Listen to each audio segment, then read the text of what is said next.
Welcome friends. तो आज हम बात करेंगे फेमिनिन एनर्जी के बारे में। फेमिनिन एनर्जी आपके हिसाब से क्या है और कब इसका संचालन हुआ या कब ये स्टार्ट हुआ अ, हमारे सृष्टि में, ये कोई बता सकता है? जब सृष्टि का आरंभ हुआ तो कुछ नहीं था, देयर वाज नथिंगनेस। एंड जो नथिंगनेस से समथिंग, जिस एनर्जी के द्वारा क्रिएट होना स्टार्ट हुआ, वो स्त्री तत्व है, वो प्रकृति है। तो पुरुष जो होता है वो स्थिर, स्टिल और बेस होता है सब कुछ का। और प्रकृति जो होती है वो क्रिएटिव एनर्जी होती है, या क्रिएशन की जो एनर्जी है वो होती है। और ये दोनों ही चीजें हम सबके अंदर मौजूद हैं। क्या आप किसी भी एक ऐसे इंसान को जानते हैं जो स्त्री और पुरुष के कॉम्बिनेशन से नहीं पैदा हुआ हो? ऐसा कोई इंसान आपके एग्जिस्टेंस में है? इवन इफ वो सेम सेक्स कपल्स होते हैं या होमोसेक्सुअल कपल्स होते हैं, फिर भी उन्हें पुरुष तत्व या स्त्री तत्व के मदद की जरूरत पड़ती है एक बच्चा या एक रिप्रोडक्शन करने के लिए। और अगर हम रिप्रोडक्शन की साइंस के पीछे जाते हैं और जब हम स्पर्म और एग की बात करते हैं, तो जो पुरुष तत्व होता है वो सिर्फ एक स्टार्टर होता है फेमिनिन एनर्जी का। फेमिनिन एनर्जी जो होती है वो एग में होती है, जो हम एज विमेन रिलीज करते हैं हर मंथ। और जब वो स्पर्म मीट करता है एग को, तो साइंटिफिकली एक बिग बैंग के जैसा वहां पर क्रिएट होता है। वो स्पर्म डिसइंटीग्रेट होकर एक फ्यूजन क्रिएट करता है, जिसके वजह से एग जो है वो एक्टिवेट होता है, मल्टीप्लाई करना स्टार्ट करता है। That is the role of the purush tattva, कि वो स्त्री तत्व को एक्टिवेट करता है। जो डोरमेंट एनर्जी है उसको एक्टिव करता है, वो है पुरुष का काम। और उसके बाद जो है फेमिनिन एनर्जी खुद में इतनी केपेबल है कि वो क्रिएशन को आगे लेकर जा सकती है। और ये हम अपने आसपास भी देखते हैं, अपने चारों तरफ इस चीज को देखते हैं कि किस तरह से बीज जो बोया जाता है उसमें एक स्पार्क होती है सर्टेन एनवायरनमेंट की वजह से, जिसके वजह से उसके अंदर से, बीज के अंदर से पेड़ उगना स्टार्ट होता है। And this is a continuous continuation for all living objects. अब हम बात करेंगे कि फेमिनिन एनर्जी हम अपने जीवन में कैसे देखते हैं। तो ये दो तरह से हम देख पाते हैं। एक तो टॉक्सिक फेमिनिन एनर्जी जो हम अपने जीवन में देखते हैं, और एक जो है वो डिवाइन फेमिनिन एनर्जी जो हम अपने जीवन में देखते हैं।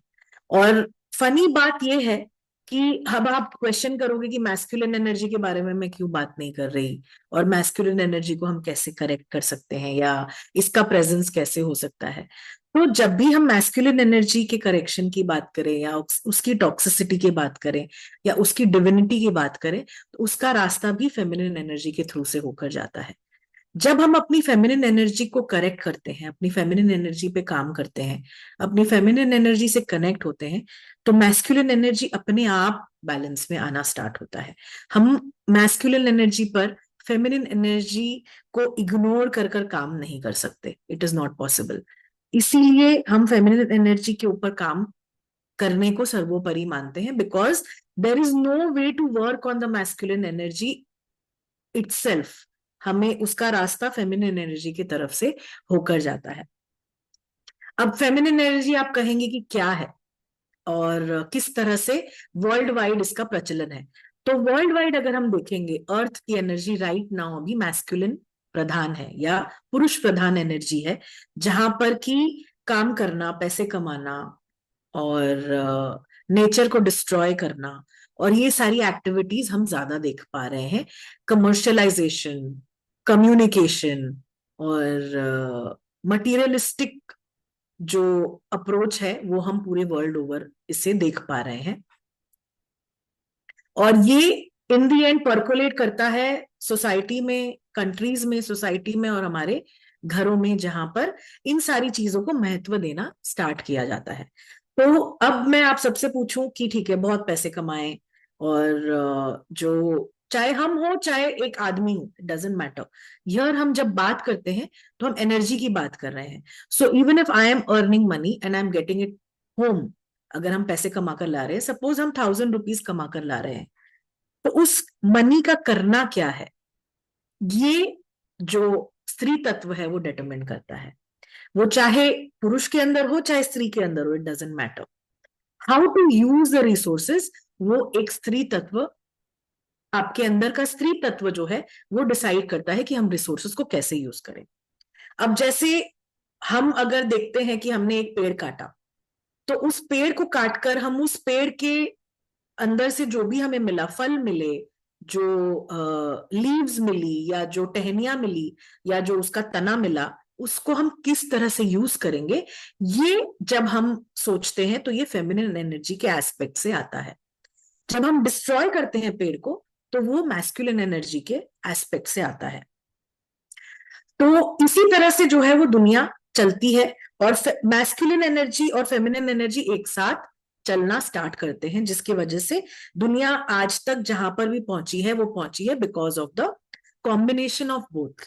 लेकिन क्योंकि कुछ चीजों को ग्लोरीफाई किया गया और कुछ चीजों को वीकनेस माना गया, जिसकी वजह से आज दुनिया में masculine energy is the dominant energy right now. लेकिन it is now changing specially post covid, because volume नहीं आ रही है मेरी, कोई ट्रबल हो रहा है वॉल्यूम में? Is it okay? My volume is okay? Yes. So अच्छा, आप मुझे स्लो बोलने के लिए कह रहे हैं, ठीक है, I will try to do that. तो दुनिया, जैसे मैंने कहा कि पुरुष प्रधान एनर्जी अभी दुनिया में चल रही है। अब ये कैसे हम डिटरमिन कर सकते हैं? जब जो औरतें होती हैं या जो लड़कियां होती हैं जिनके अंदर में ये ऑटोमेटिकली फेमिनिन एनर्जी का संचालन होना चाहिए, वो भी अपने आप को पुरुष समझना स्टार्ट करती हैं, वो भी पुरुषों की तरह बिहेव करती हैं। लेकिन इसका भी रीजन है। इसका एक रीजन ये है कि अगर हम इंडिया या भारत, अविभाजित भारत की बात करना स्टार्ट करते हैं, उसके हिस्ट्री की बात करना स्टार्ट करते हैं, हम अपने मंदिरों में जाकर देखते हैं, चाहे वो खजुराहो हो, चाहे वो सन टेम्पल हो, चाहे वो भिलवाड़ा में जो टेम्पल है वहां पर हो, या हम किसी भी जगन्नाथ टेम्पल में आप देख लें या तिरुपति टेम्पल में देख लें या बड़े टेम्पल्स जितने भी हमारे इंडिया में मौजूद हैं, वहां पर जब आप आकृतियों को देखेंगे, स्कल्पचर्स को देखेंगे, तो बहुत ही एक ब्रॉड तरीके से या एक ब्रॉड माइंडसेट से लड़कियों का आकार वहां पर बनाया गया है। वहां पर वे ढके हुए नहीं है, ज्यादा सेलिब्रेट किया गया है एक फेमिनिन आकार को वहां पर पूरी तरह से, और इन प्लेन व्यू रखा गया है फेमिनिन आकार को। तो इंडिया एज अ कंट्री वो कंट्री है, या भारत वो देश है जिसने दुनिया को कामसूत्र दिया, जिसने दुनिया को ये सिखाया कि फेमिनिन और मैस्कुलिन एनर्जी एक साथ चलते हैं, तभी जाकर दुनिया आगे बढ़ती है।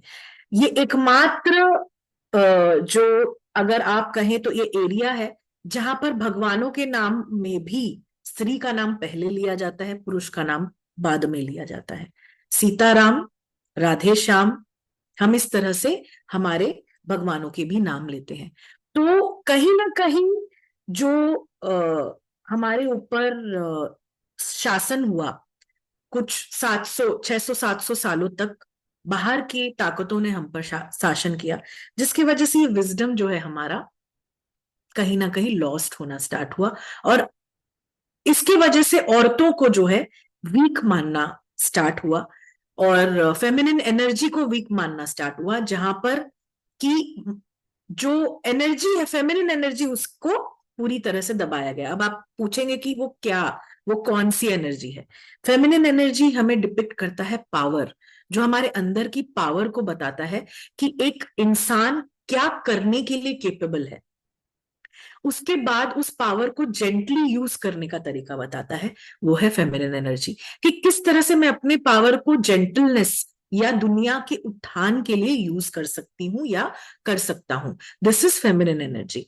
जो दूसरा चीज फेमिनिन एनर्जी बताता है वो है क्रिएशन, कि कैसे मैं अपने पावर को यूज करके एक क्रिएटिव चीज या क्रिएशन दुनिया के लिए बनाऊं, जिससे दुनिया का उत्थान हो।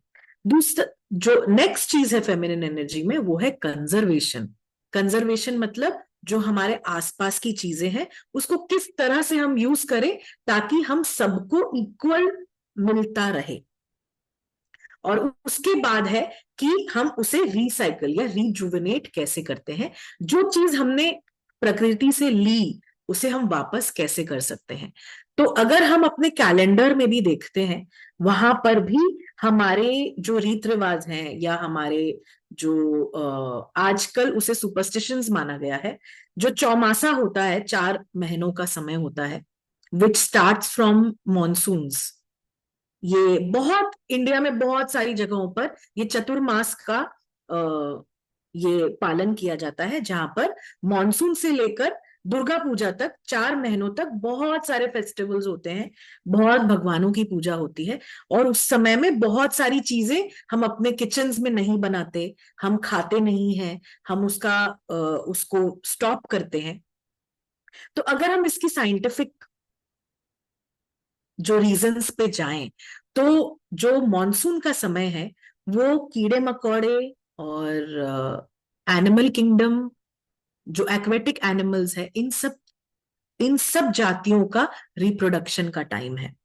और उस समय अगर हम एग्रीकल्चर एक्टिविटीज में या ह्यूमन एक्टिविटीज में ज्यादा इंडल्ज करेंगे, तो हमारी प्रकृति को रिप्लेनिश या रिजुविनेट होने का समय नहीं मिलेगा, जिसकी वजह से जो ह्यूमन एक्टिविटीज है उनको पूरी तरह से एक सीमित करके और पूजा पाठ या अंदरूनी एक्टिविटीज में उनको लगाया जाता है। जहां पर सावन के महीने में हम शिव की पूजा करते हैं, उसके बाद गणेश जी की पूजा होती है, उसके बाद कार्तिकेय की पूजा होती है, पूरे शिव परिवार की पूजा इन 4 महीनों में होती है। फिर हम पार्वती या दुर्गा की पूजा करके इस चतुर्मास को, फिर दुर्गा के बाद हम काली की पूजा करते हैं जो दिवाली में पूजा करते हैं, और उसके बाद ये चतुर्मास जो है वो एंड होता है। और इस समय में हम कल्चरली कोई भी शुभ काम नहीं करते, नए घर की स्थापना नहीं करते, शादियां नहीं करते, हम ट्रैवल ज्यादा नहीं करते, हम कोई नए वेंचर्स को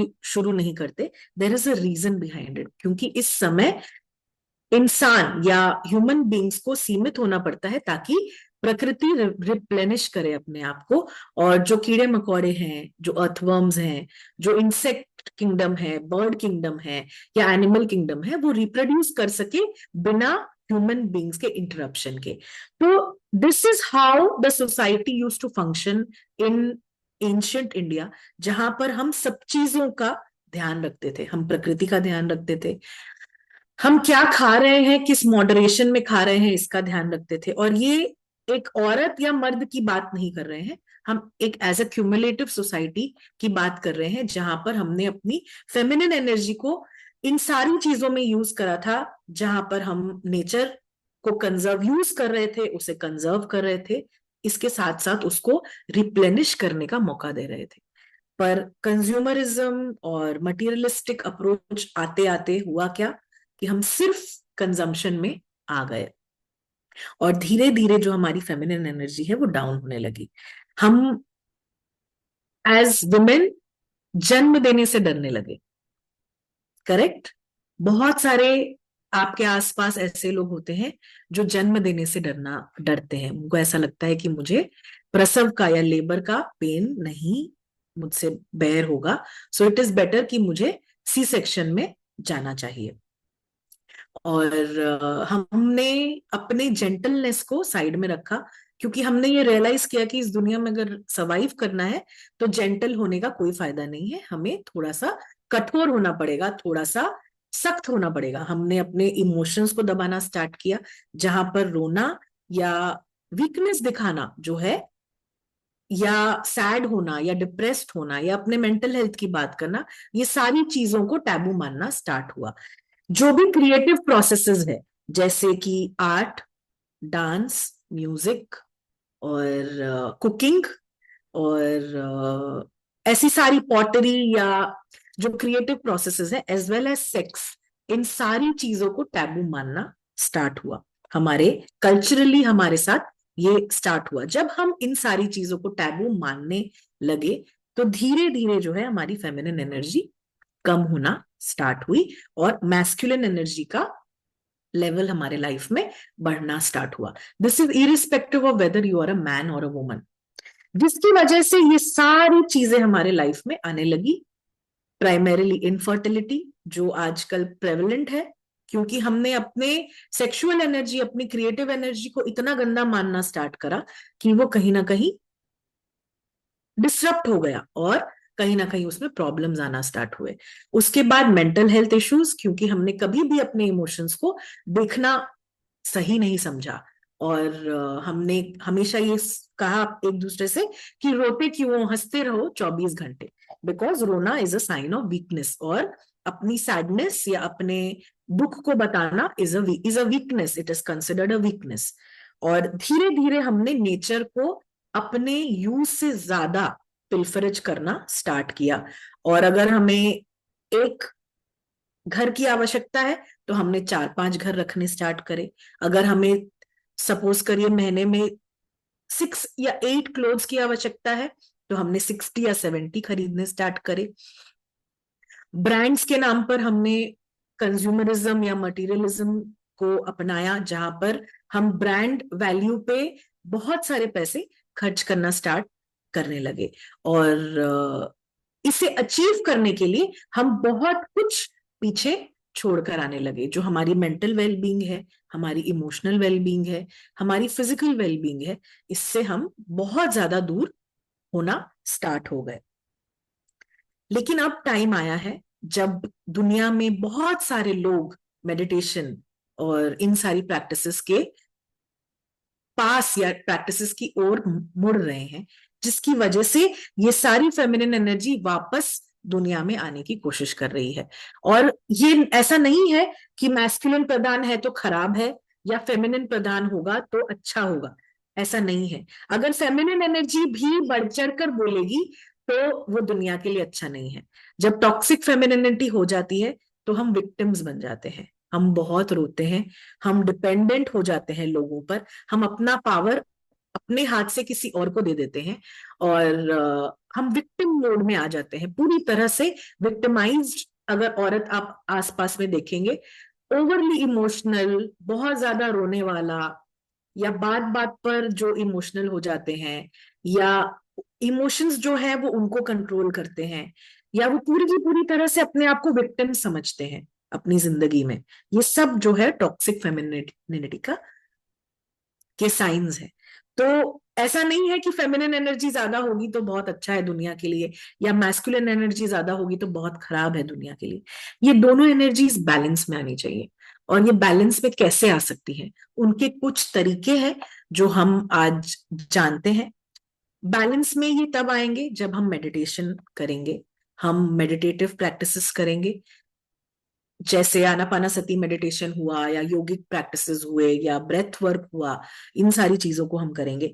जो दूसरी चीज है वो नेचर को रिस्पेक्ट करना और उतना ही यूज करना या उतना ही खरीदना जितना आपके लिए आवश्यक है। ये बहुत एक एस्पेक्ट है जिसको हमें देखना है अपनी फेमिनिन एनर्जी को एक्टिवेट करने के लिए। जो तीसरी प्रैक्टिकल चीज हम कर सकते हैं अपनी फेमिनिन एनर्जी को एक्टिवेट करने के लिए, वो है अपनी बॉडी को मूव करना, एंड स्पेशली विथ म्यूजिक। हम सब में से कितने लोग हैं जिन्होंने बचपन में कभी म्यूजिक चलाकर डांस किया होगा, और अब हम ये सोचते हैं कि अगर हम म्यूजिक चलाकर हम डांस करेंगे तो लोग क्या कहेंगे, या कॉन्शियस फील होगा, या हमें ड्रिंक्स लेकर हम अपनी इनहिबिशंस को डाउन करते हैं ताकि हम डांस कर पाए। तो ये कहीं ना कहीं अपनी फेमिनिन एनर्जी से हम दूर होते जा रहे हैं। और बंद करें कब, अभी जब आप नहीं कर पा रहे तो अपने आप को रूम में बंद करें, कुछ म्यूजिक लगाएं और just move your body with the rhythm of the music, ये जरूरी है। उसके बाद क्रिएटिव चीजों में अपना टाइम देना, ये बहुत जरूरी है। जो भी क्रिएशन आपको पसंद हो, चाहे वो शब्दों के द्वारा हो, चाहे वो चीजों के द्वारा हो, आर्ट के द्वारा हो, चाहे वो कुकिंग के द्वारा हो, चाहे वो गार्डनिंग के द्वारा हो, चाहे कारपेंट्री हो, कुछ भी हो, please create something new in your life. एक ऐसा नायाब चीज, चाहे वो म्यूजिक हो, चाहे कुछ लिखने का की कला हो आपके अंदर, इन कलाओं को हमने कहीं ना कहीं मार दिया है। तो ये टैलेंट्स जो है हमारे अंदर, ये हमें जरूर एक्टिवेट करना चाहिए। चाहे किसी को पढ़ाना हो, ये भी एक टैलेंट है कि बहुत लोग बहुत इजीली किसी और को शिक्षा दे सकते हैं। तो ये अगर आप कर सके तो ये क्रिएटिव प्रैक्टिसेस हमारी लाइफ में होना बहुत जरूरी है, बहुत ज्यादा जरूरी है। एंड एटलीस्ट वीक में 4 days, at least half an hour we should take out to create in our lives which will connect us more with our feminine energy। और बच्चों की तरह कलर्स लेकर बैठे पेंटिंग करने की कोशिश करें, बहुत खुशी से सुखद वे से जाकर अपने किचन में कुछ अपने लिए बनाने की कोशिश करें, या गार्डनिंग करें, या एक पेड़ पौधों के साथ रहें, या कुछ लिखें अपने लिए, या डांस करें, नए डांस फॉर्म्स को सीखने की कोशिश करें।